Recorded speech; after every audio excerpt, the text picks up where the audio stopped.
सो बच्चों, welcome to our YouTube channel online maths classes. तो आज हम स्टार्ट करने जा रहे हैं अपना क्लास 10th का चैप्टर 15 प्रोबेबिलिटी। बच्चों, इंट्रोडक्शन वीडियो है बेस्ड ऑन एक्सरसाइज 15.1। तो हम यहाँ जो बात करेंगे वो है रैंडम एक्सपेरिमेंट के बारे में, ट्रायल्स के बारे में, इवेंट्स, और इवेंट्स में ही फिर 4 तरीके के इवेंट्स होते हैं। तो मैं जो आपको कराऊंगा ना टॉपिक, वो इसी सीक्वेंस में कराऊंगा। तो सबसे पहले हम स्टार्ट करते हैं अपना रैंडम एक्सपेरिमेंट। तो बेटा, रैंडम एक्सपेरिमेंट क्या होता है? रैंडम एक्सपेरिमेंट एक प्रोसेस है कि आप जब उस प्रोसेस को करोगे तो कुछ वेल डिफाइंड आउटकम्स आएंगे। मतलब क्या?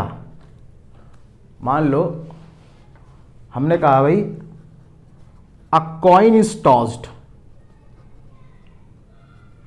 तो क्या आएगा? या तो हेड आएगा या टेल आएगा। वेल डिफाइंड आउटकम्स है ना। वेल डिफाइंड आउटकम्स मतलब जो भी आउटकम्स आएंगे वो कुछ सीमित होंगे, लिमिटेड होंगे। ठीक है। अ कॉइन इज टॉस्ड, या तो हेड या टेल। या एक और रैंडम एक्सपेरिमेंट ले लेते हैं हम, अ डाई इज थ्रोन। तो अगर एक डाई थ्रोन होगी तो क्या होगा सैंपल स्पेस? या तो 1 आएगा या 2 आएगा या 3 आएगा या 4 आएगा या 5 आएगा या 6 आएगा। ठीक है। अच्छा, उसके बाद बच्चों क्या आया हमारा? ये ट्रायल्स। ट्रायल्स का मतलब क्या होता है कि मान लो आपने एक कॉइन को एक बार उछाला तो एक ट्रायल हुआ, आपने कॉइन को उसे दूसरी बार उछाला तो 2 ट्रायल हो गए। ठीक है।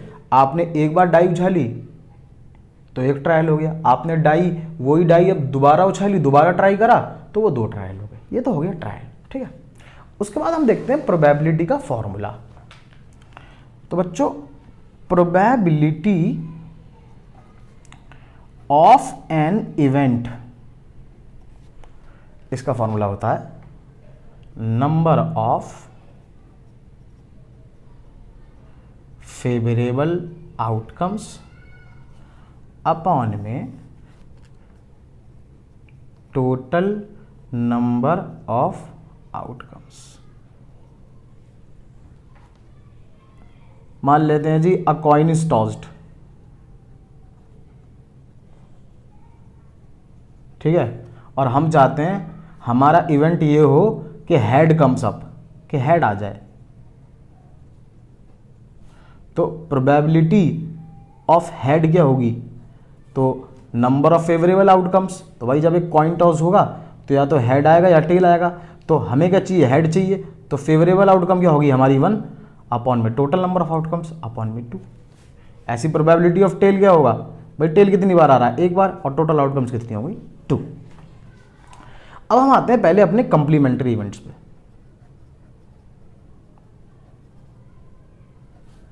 अब कंप्लीमेंट्री इवेंट्स का मतलब यार बहुत आसान है। उसे हम लिखते हैं PE प्लस में P naught E is equal to 1। और इसे ऐसे भी शो करते हैं भाई, PE प्लस में P नॉट E को ऐसे भी शो कर देते हैं इज इक्वल टू 1। मतलब क्या है जी इसका? मतलब देखो, मान लो बेटा, दोबारा लेता हूं example, a coin is tossed. तो प्रोबेबिलिटी ऑफ हेड क्या होगी? भाई प्रोबेबिलिटी ऑफ हेड क्या होगी? 1/2 ही होगी। और अगर मैं कहूं आपसे probability of not head, head ना आए, भाई हेड ना आए तो इसका मतलब क्या है? टेल आए।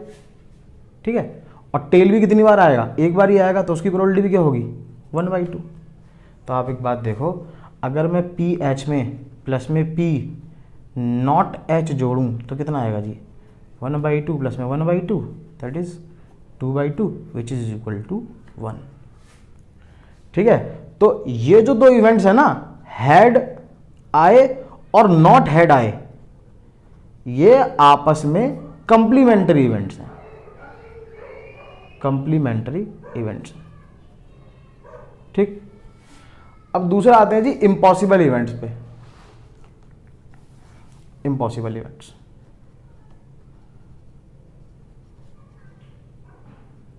भाई इम्पॉसिबल इवेंट, सर्टेन इवेंट, दोनों के दोनों मैं आपको यहीं दिखा दूंगा, देखना।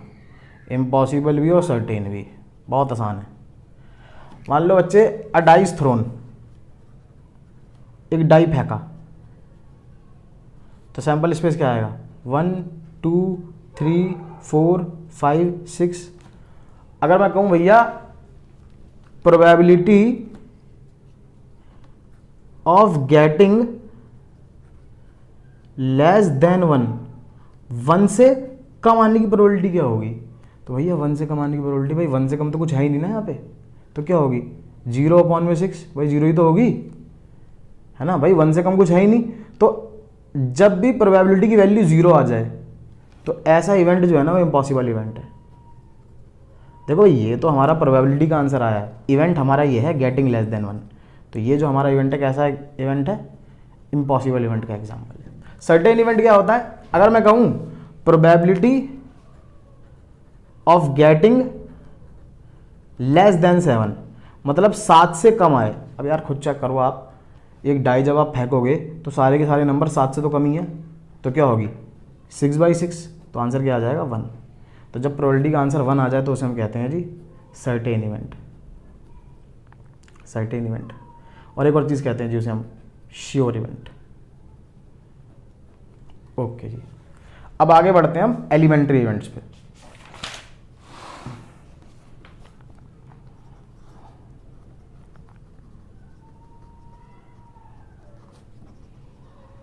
बेटा एलिमेंट्री इवेंट का मतलब पता क्या होता है? एकदम अकेला, एकदम अकेला मतलब मान लो मैंने कहा अ डाई इज थ्रोन, ठीक है, और डाई थ्रोन हो तो सैंपल स्पेस क्या होगा भाई 1 2 3 4 5 6, भाई या तो 1 आएगा, 2 आएगा, 3 आएगा, 4 आएगा, 5 आएगा, 6 आएगा। अच्छा जी, अब मैं कहूँ जी प्रोबेबिलिटी ऑफ गेटिंग 1, मुझे 1 मिल जाए, तो 1 कितनी बार आ रहा है? एक बार, और टोटल आउटकम कितनी है 6, तो 1/6। तो जब हम किसी एक अकेले इवेंट की बात करते हैं ना तो वह एलिमेंट्री इवेंट होता है। अब मान लो ऐसी मैं प्रोबेबिलिटी ऑफ 2 की बात करूं तो वो भी कितना आएगा भाई? वो भी 1/6 ही तो होगा भाई, 2 आ तो एक बार ही रहा है ना, और टोटल आउटकम कितनी है 6। ऐसी प्रोबेबिलिटी ऑफ गेटिंग 3 कितना होगा 1/6, probability of getting 4 1/6, probability of getting 5 ये कितना होगा 1/6, और प्रोबेबिलिटी ऑफ गेटिंग 6 कितना होगा? वो भी कितना होगा 1/6। अच्छा एलिमेंट्री इवेंट में एक प्रॉपर्टी और देखना बेटा, सम ऑफ द